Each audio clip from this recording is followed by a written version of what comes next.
l'ingénierie, de toute la technologie, de tout le personnel pour lui permettre de faire en toute indépendance des examens, des parrainages s'il y a contestation au niveau de la commission électorale. Nous avons vu le budget de l'enregistrement de l'inscription sur la liste électorale et je ne me rappelle pas avoir vu un matériel acquis dans ce sens-là pour le compte du Conseil constitutionnel. Donc il y a un problème technique et logistique sur la question des parrainages.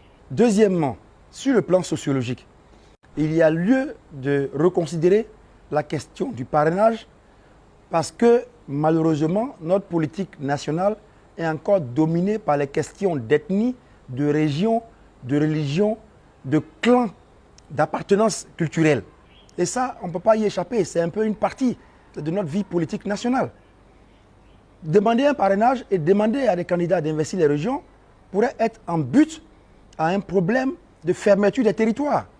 Il est arrivé ici que des personnes politiques, des personnalités politiques soient interdites de séjourner dans certains territoires avec des mots d'ordre sociologiques qui ont été lancés. Il est arrivé que le RDR de l'époque n'ait pas accès à certains territoires, que le FPI de l'époque n'ait pas accès, que le PDCI soit interdit dans certaines zones. C'est des choses qui sont des réalités. Donc il se peut aussi aujourd'hui que certaines régions, avec des cadres ou avec des mots d'ordre, décident que telle ethnie ou telle zone n'accorde aucun parrainage à un candidat. Ça, c'est à prendre en compte, c'est notre réalité.